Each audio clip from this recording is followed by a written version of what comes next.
Bonjour à tous, je m'appelle Alexis Pavageau et j'ai actuellement 21 ans.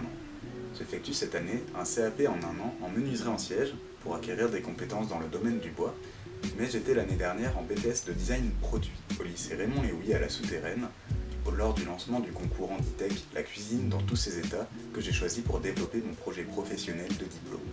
Les enjeux de ce concours ont eu un réel sens à mes yeux, et produire en tant que designer produit des objets répondant à un réel besoin, comme celui d'offrir à toute personne en situation de handicap les moyens d'accéder à une indépendance optimale, relève pour moi d'une importance primordiale.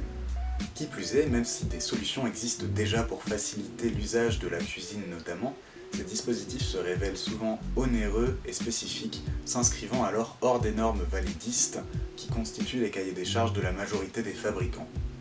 À mon sens, cela favorise l'exclusion sociale des personnes en situation de handicap. Il m'a donc semblé important, dans ma démarche, de créer un objet qui puisse répondre à un besoin de la cuisine sans devoir entièrement la modifier, de sorte à ce que chacun puisse l'utiliser chez soi, quelle que soit la configuration de son lieu de vie.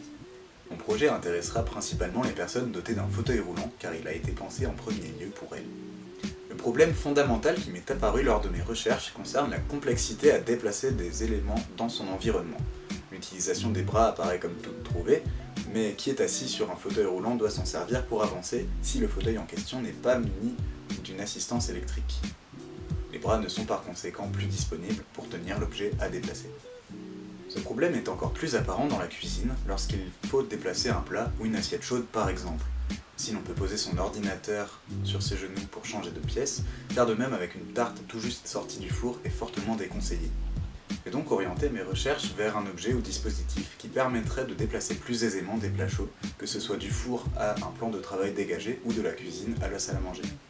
Le concept de plateau m'est apparu comme étant l'une des meilleures solutions pour répondre à cette problématique.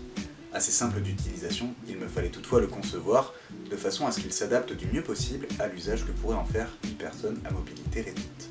Il fallait prendre en compte les risques de brûlure ainsi que de renversement pour penser un dispositif stable, mais aussi prendre en compte la morphologie de chacun en vue de ne pas créer un objet restrictif par ses proportions selon la taille ou la morphologie de son utilisateur. Afin d'assurer un maintien efficace et la liberté des deux mains, le plateau se situe sur les genoux de la personne et est maintenu par le poids de ses jambes. J'ai choisi de l'appeler mon plateau APA pour assistant plateau amovible. On peut le décomposer en deux parties, la partie plateau, destinée à accueillir le plat en toute sécurité, ainsi que la partie piétement, qui aide à maintenir le plateau sur les genoux. La partie plateau est composée de deux pièces, le plateau en bois et une plaque antidérapante en liège ou en silicone. La partie en bois de 8 mm d'épaisseur assure une bonne isolation thermique pour que la chaleur n'atteigne pas les jambes de l'utilisateur et offre une certaine rigidité et solidité à l'ensemble du plateau. Le bois brut étant assez lourd et potentiellement cassant, je suggère plutôt une structure en bois moulé, présentant les avantages d'être moins coûteuse à produire, plus simple à fabriquer et plus à même de s'adapter aux contraintes formelles du plateau tout en étant plus légère. La forme du plateau est courbée à l'avant et à l'arrière afin de garantir une butée protectrice, sécurité supplémentaire pour protéger le buste de l'utilisateur ou empêcher la chute du plat au cas où il glisserait malgré l'adhérence de la plaque. Quant à la partie qui doit adhérer au plat, je l'envisage en liège ou en silicone de 3 mm d'épaisseur. Le but est de retenir les plats pour éviter tout glissement, tout en ayant une assez bonne résistance à la chaleur. Cette partie s'intégrerait par conséquent dans la partie en bois et, du fait de la malléabilité du matériau, n'aurait pas besoin de fixation particulière.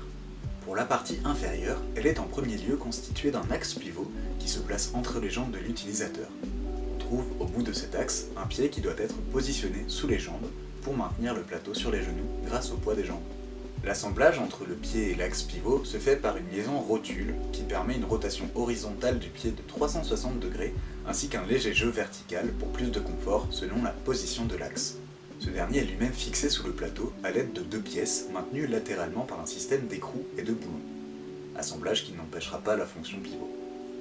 La fixation de ces pièces au plateau se fait simplement par vissage, les vis n'étant visibles que si l'on retire du plateau en bois la plaque antidérapante. Ce système d'assemblage permet qui plus est de facilement démonter le plateau et de le réparer ou changer des pièces si besoin.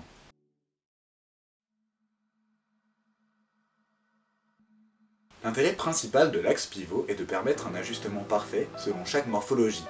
En reculant plus ou moins le pied sous les jambes vers l'arrière du fauteuil, l'orientation obtenue joue sur la hauteur finale du plateau. Tout le monde peut donc l'utiliser. Un autre intérêt de la fonction pivot est également de pouvoir ranger le plateau plus facilement. Ce projet a été pensé pour être fait en série, de manière industrielle. Par ses dimensions, calculées pour convenir à tous, ainsi que par un prix et un temps de fabrication moins importants, ce choix me paraît plus judicieux que la réalisation artisanale.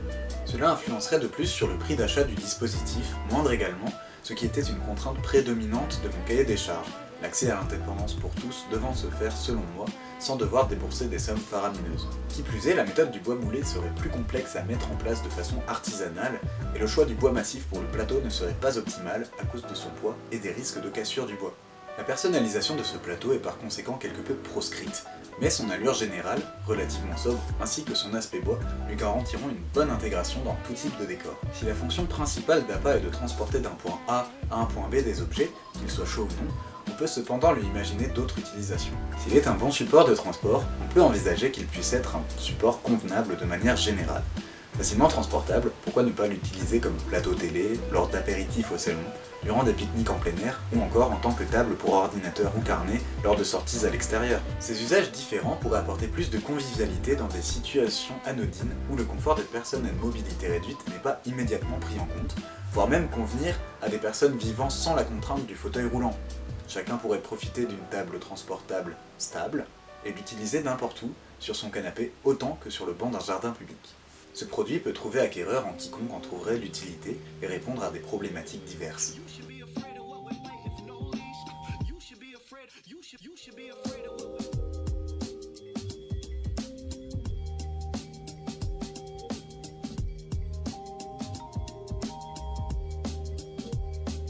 J'espère que ce projet, porteur de sens à mes yeux, le sera aussi pour vous et vous remercie de l'attention que vous y avez portée.